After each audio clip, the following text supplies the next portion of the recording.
Sunday night sound session right now. Very special guest in the building. Introduce yourself, man. Man, I go by the name of that pretty mother. I'm ASAP Rocky, man. What's up? He's got the built-in radio. There you go. No doubt. He's a pro. ASAP, what's good, man? I'm chilling. How you doing, man? Good. You enjoying your visit to Seattle so far? I'm loving it. It's my second time out here. All right. How's the tour going overall? It's good. So far, so good, man. Good feedback, good energy, good crowds. I'm gonna have a good show tonight, too. Yeah, so Seattle gonna get a lot for you. Yeah, they show love out here. Mm-hmm. Absolutely. Well, we've been playing you for a minute now, but it's great to finally have you in here. Tell the people about your background a little bit, growing up in New York. Like, when did you first decide that you wanted to be an MC? At age 8, my brother influenced me, and I've been rapping since. Yeah. How did he influence you? He was into hip-hop himself. He was an artist himself, at least an aspiring artist. And he kind of, used to beat on the table and freestyle, and he encouraged me to do it and try it. And I did it once, and it went well, and it stuck with me at age 8, like first time I tried it. So here I am. Remember any of your first raps? Yeah, I remember the first line. It's a little vulgar, though. 8? Yeah, man. He was like, it's from the gate. Yeah, I was just like, my little sister was just born. I just remember the first line. I'm like, Asia don't play with no games. I smokes the weed and I am the shames. It don't make sense, but it rhymes. No doubt. And I was talking about smoking weed at 8, so I jinxed myself. I don't encourage other 8-year-olds to do that. Nah, we gonna do that. Speak of some of your other influences outside of your brother. Like, as you were coming up, who did you look up to as far as other MCs that just were the business for you? Yeah, man. I mean, of course, UGK. Of course, Bone Thugs and Harmony. Of course, Wu-Tang Clan, 3 6 Mafia, Death Row Records. I mean, just hip hop in general. For me, it didn't matter where they were from. It's just like the statement that they made and what their music kind of sound like. You know, I really care about that shit. I mean, it's all good. We edited it out. we edited it out. Yeah, no, we good. Yeah, I care about it. I just like it. Psychonically, it's just like it was appealing to me. Yeah. Other music from other I guess regions of America, it just appealed to me because it was just so different. So I can see that.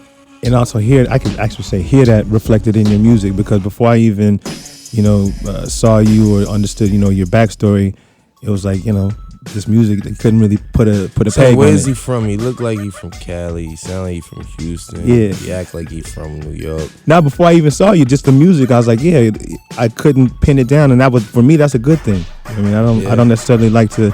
I mean, there are songs or sounds that people can say are geographically specific, but it's dope to be able to be introduced to something and you don't necessarily have any idea where it came from. You just enjoying the music. Yeah, man. I mean, for me, man, it just came from all my influences and just growing up listening to music, being a music lover. That's it. Dope. What about local cats? I gotta ask because Big L is like one of my favorite MCs of all time. Course. I mean, like, what about cats that you were seeing around the way? Of course, man. That's just like a no-brainer, man. Of course. I mean, how could he not? I mean, Children of the Corn, Digging in the Grates. I mean, of course, man. McGruff. I mean, Big L was. I feel like if he wouldn't have, got killed, Lord rest his soul, more people would consider him more iconic, and legendary. I mean, calling him legendary is an understatement in my book, but nonetheless, he is iconic. True. Man. He was spitting flows in the 90s, man, rapidly. East Coast cat, holding it down. He influenced a lot of cats. He did, definitely. Man. Jay-Z being one specifically. Jay-Z being 1, Cameron being 2. True. Mace being 3. No doubt. Who was the first person who really believed in you as a professional MC, that you could do it as a career? Probably, I want to say, like old friends and ASAP. Yeah. Well, let's talk about the whole mob. How'd you guys all get together? Is it childhood Harlem, friends? Yeah. Harlem thing. Back when nobody really knew it was Harlem. Like, well, not Harlem, but my friends from Harlem, ASAP Mob, and probably a few Harlem friends. They knew I used to rap, and they used to be like, "Oh, my son, my boy, good, man. He good." They used to get me to like try to battle cats and all of that. But for the most part, those are the people who believed in me. I want to switch gears a little bit and ask you about your diet of vegetarianism. No, I'm a pescatarian. Pescatarian, so you just eat fish, no other meat? No other meat. for? Has it been a lifelong thing or just? Nah, like 2 years, 3 years now. It's going good for you? Yeah, it's easy. I'm real light, you know.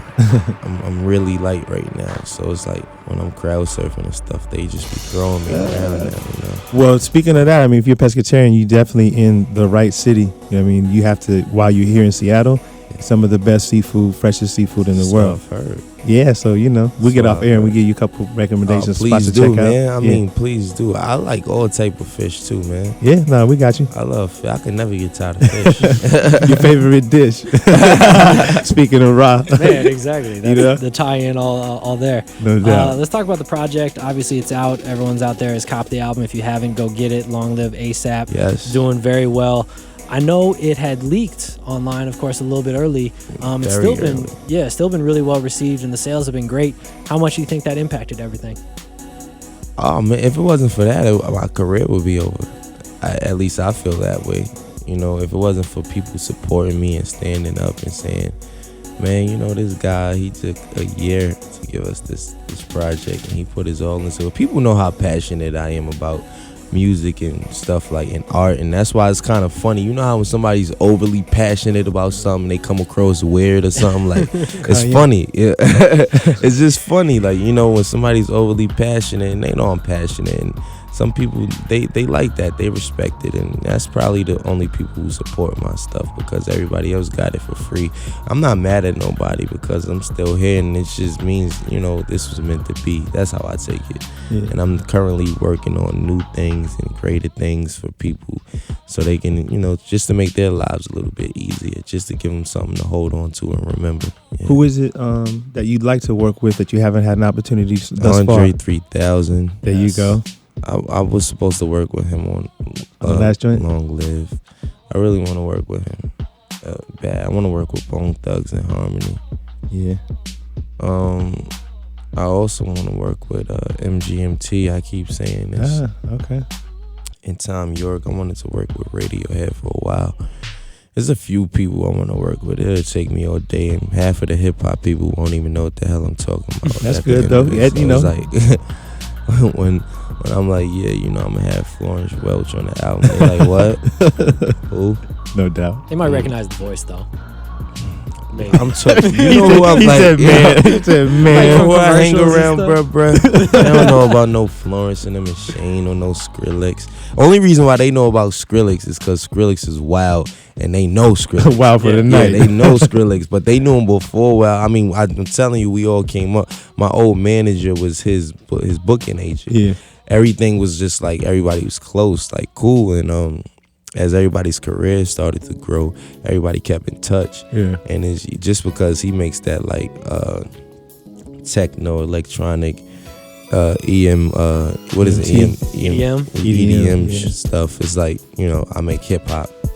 You know, it's cool. I mean, he had a bunch of stuff that could have went potentially on that it. record is crazy. We've been talking about that, and it grows too. Like it continues to get better. Yeah, like it's a great because song. when I first did it, I liked it a lot, and then like after a while, when people was just like, "Oh, it's crazy," and then I shot the video.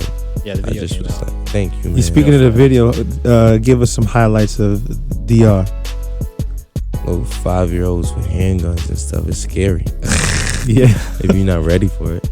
No doubt. Nah, DR is fun.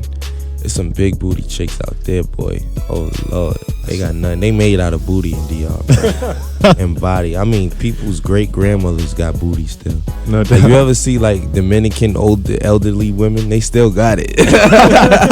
They still got it. Like, you be like, what the hell are they eating for real? Like, you know what I'm saying? Like, genetically in their genes, they just meant to be sexy. You know, so I like anything from like 21 to about like 46 in the DR. Like, you know what I mean? Maybe even 50 right on there. a good night. You said maybe 50 on a good 50, night. no doubt. I like cougars. Yeah, people think I'm joking. No. I got a girlfriend though, so I'm chilling. but I actually like cougars a lot. No doubt. A lot. Cause you know why? Because when you're young, you know, cougars, they used to take care of you when you're young. So I'm used to being like the cub, the little cub, young cub, being spoiled by a nice cougar with some experiences. All right, no all doubt. the cougars out there listening, exactly. You know your mission. Get it to the Key Arena. Come to that Diamond Store concert. All of the cougars. Key Arena. There it is. All right, ASAP Rocky, thanks so much for coming through. Sunday Night Sound Session, me, DJ man. Hyphen. Yeah, Jay Moore, continued success and safe travels to you, brother. ASAP. Peace, y'all. Yeah. Appreciate it, man.